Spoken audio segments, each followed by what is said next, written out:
I'm Kerry Fink with Helping Seniors, and this is Helping Seniors Update. And we are so excited to have with us our special guest, Karen Murillo, who is the Associate State Director of Advocacy for AARP Florida. And we had a great visit a week or two back where we were talking about the AARP Fraud Watch Network and so much interest in this that we wanted to bring her back and talk a little bit more. Thank you, Karen, for making the time for us.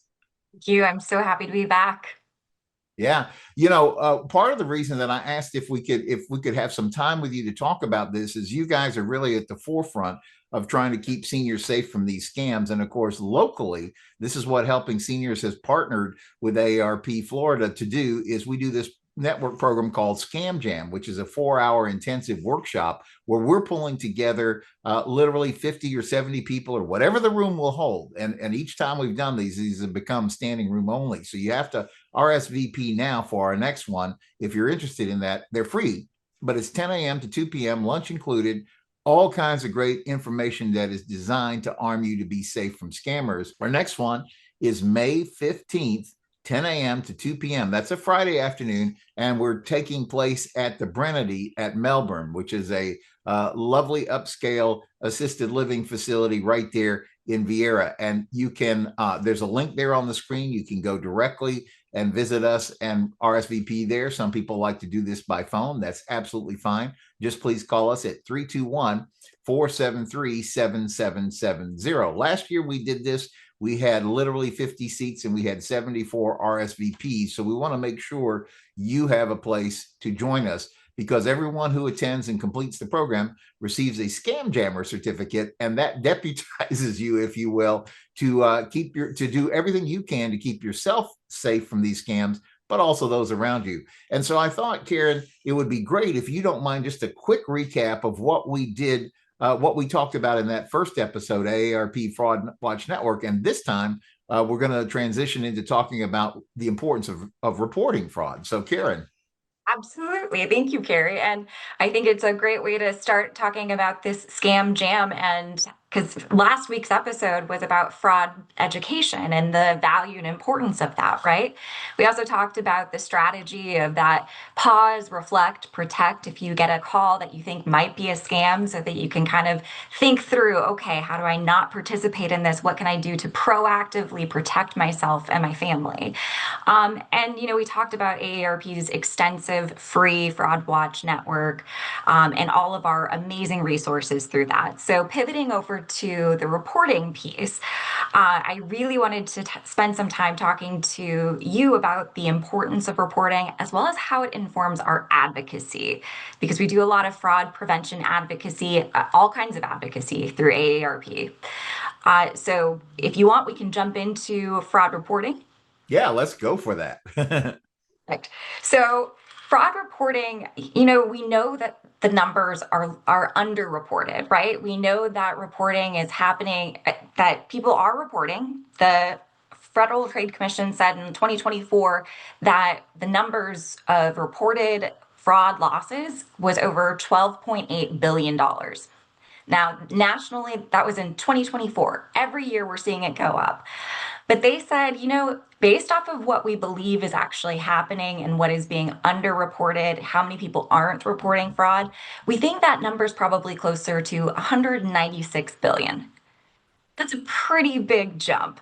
So if we have all of this fraud that's going on, all of these dollar losses that are happening, but we don't actually know the full scope of it. We know it's bad, but we just don't know quite how bad.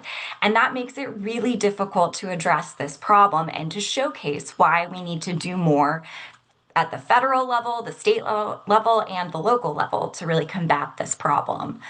So, Carrie, one of the things that we've talked about, you and I, is how there are some barriers to reporting fraud, right? I mean, when we talk about why people don't report fraud, embarrassment is part of that, shame, fear. I mean, all of these are things that can lead into why somebody might not report. There's also sometimes uncertainty or confusion as to like, where do I go? Who should I report to? What am I supposed to do? And we run into this issue of apathy, not because people are lazy, but because it's happening at such a huge rate that I hear people ask all the time, what's the point? If I report, is law enforcement even going to get my money back? Why should I report? And I think that it's really important to have the conversation about what reporting fraud does.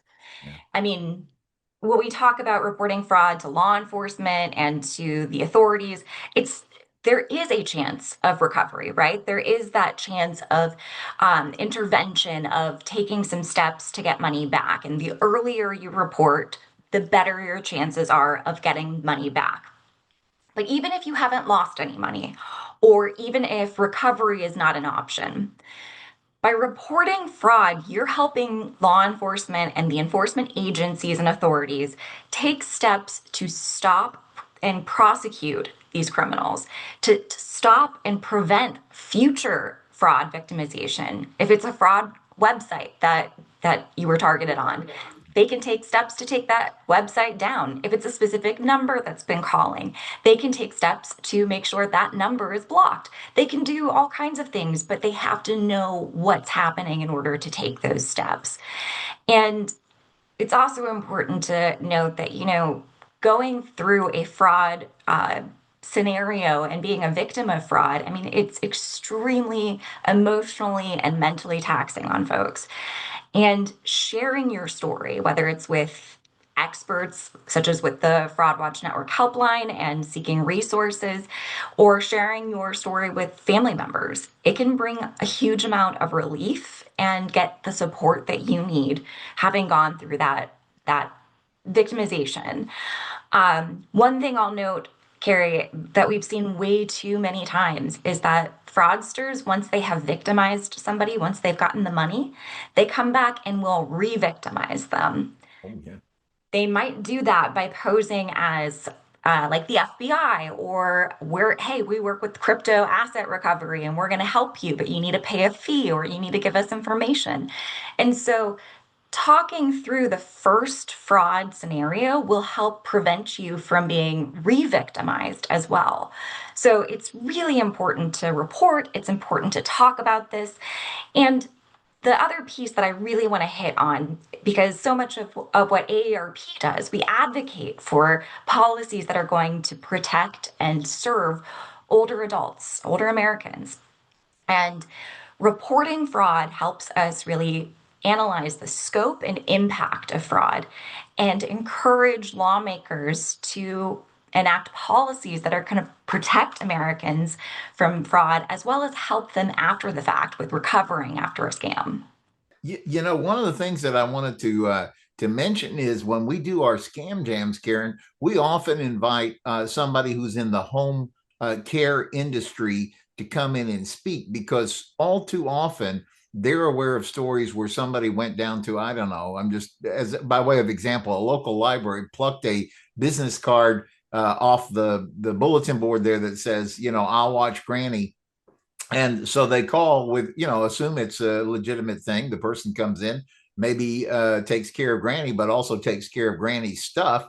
And then once it's found out, if it's found out in time, usually the family is kind of embarrassed. They fire that person, and then they in the process of trying to recover whatever was taken. But then they often don't report it, and so that same person goes on to scam other people in the area. And that's part of the cycle of this that we've got to stop. And so when you're reporting something, you're really helping others. And the other point that you made, Karen, that I really wanted to tag in on was the fact that I have heard over and over from everybody, whether it be the bankers, the law enforcement, the state prosecutor, they all say the same things. If you can report it closer to the time when it occurred, there's a much higher probability that they're going to be able to do something. I was talking with a realtor who was involved in one of those, like literally at the closing table, they had miswired the money to a fraudulent account, but because it was found like literally right away, they were able to reverse it. And so apparently the timeliness of reporting this is very important too, Karen. Absolutely is. The FBI has operations traceback programs. They have got ways to freeze money, especially when it's being sent internationally. But the longer the delay, the less likelihood they're going to be able to implement those things. And that's true across the board, whether it's an international transfer or not. The likelihood of recovery really does depend on quick reporting. It's so true. In fact, I sit on a group called the Brevard Commission on Aging here locally, and Karen Civitate, who's our lead Brevard volunteer, she's also on that panel, and she was sharing information too about the fact that there's legislation that's coming in Florida that's trying to limit the ability to use crypto currency, those ATMs. Apparently, that's become the latest favorite of scammers to say, here's how you solve whatever problem I'm trying to convince you to scam your money. Go down to a convenience store and drop in, X number of dollars into that little ATM there. Absolutely. The cryptocurrency ATM or virtual currency kiosk fraud is rampant. We have over 3,000 of these operating across the state of Florida, and currently they're unregulated. AARP has spent a lot of time really educating lawmakers and educating consumers alike about these virtual currency kiosks and how scammers are using them to steal millions of dollars from Floridians. And we've worked on legislation year after year. And this year, in 2026, we were able to work on House Bill 505, which passed through both chambers of the legislature to, it'll regulate these crypto kiosks. It will create consumer protections, like putting limits on how much money can be put into these devices at any one time, or making sure that the customer gets a very detailed receipt so that if there is a problem, like a scam has occurred and you realize it, you've got all the information on that receipt that you need to report it. And these are really important and meaningful solutions to helping prevent and respond to fraud that's being facilitated through these machines. We're waiting on the bill to be presented to Governor DeSantis, and once it's presented, the governor can sign it. Hopefully, we'll be signing it into law so that it goes into law beginning of 2027. And, if you have any questions or you're looking to support this, you want to let the governor know, hey, we as Floridians really want to see this move forward. You can contact the governor's office and encourage his support of House Bill 505 for virtual currency kiosks. And I believe we've got some information about how to contact or where to contact that we can leave in the notes. One of the things, Kerry, that you and I have talked about when we were talking about the importance of reporting, it's where do you report? Where should you turn to for reporting? If you don't mind, I'd love to go through just a couple of those resources and where people can turn to. Obviously, we've got the AARP's Fraud Watch Network and our helpline in particular. If you go to aarp.org/fraud helpline, you can find free counseling and assistance walking you through everything from here's how to report, here's what we need to do, here's who we need to notify, to getting support like victim counseling or through support groups. So we've got a lot of different resources through that. But when fraud occurs, there's some key places you always want to report to. Your bank is going to be a key one, making sure to notify your bank, your credit card, your financial institutions so that they can take steps to prevent further financial harm. That's going to be really important. Contacting local law enforcement. Now, I know that sometimes people get frustrated and they say, hey, law enforcement says that they can't do anything about it.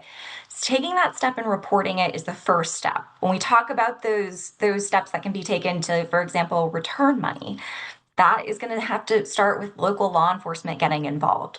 So we've got some tips that we can share in the show notes on how to report fraud to law enforcement, the information that they need, how to effectively report. But make sure you're reporting to your local law enforcement agency and make sure you're reporting federally. So again, even if you have not lost any money to a fraud, but you've been contacted, right? You saw the scam, you were on Facebook Marketplace and you saw something and you go, whoa, this is an issue. Report this to the FBI at ic3.gov. Report this to the Federal Trade Commission at reportfraud.ftc.gov. These two resources are compiling all of the national data we have on fraud. They're the ones who are really showing us how big of a problem this is, even with underreporting. And we talked about the importance of sharing your story with friends, family members, for getting support, but also you are the best person to explain what fraud looks like and help to reduce the stigma and fear of reporting for others. So sharing your story with others can really be hugely impactful and help the next person who sees that ad pop up on Facebook Marketplace or gets that phone call say, wait a second, I heard something about this. Karen told me something about her experience. Let me think about this.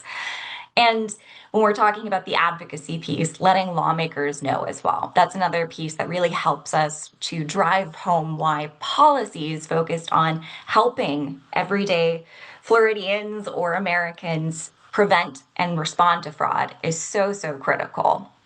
Yeah, so well delivered on all of that because that's one of the things I know when I've talked to people who've been through scams, there's always this feeling like, how could I have been that stupid? And it's like you weren't stupid. Those guys are just that good at being evil.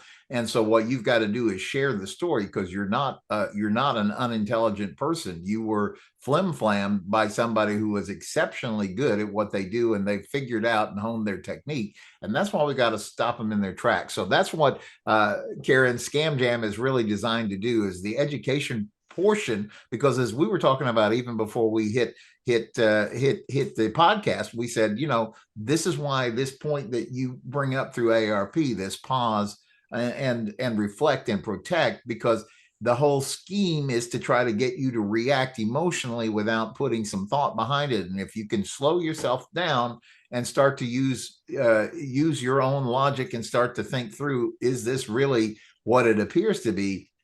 That skepticism is what is likely to keep you out of scammers' hands. And so with the May 15th date coming up right around the corner, please RSVP before that is sold out. We are doing them basically quarterly throughout Brevard County. So it's not going to be your only chance, but these do fill up. So if you look to May 15th, 10 a.m. to 2 p.m., we're going to be in Viera at the Brennity at Melbourne.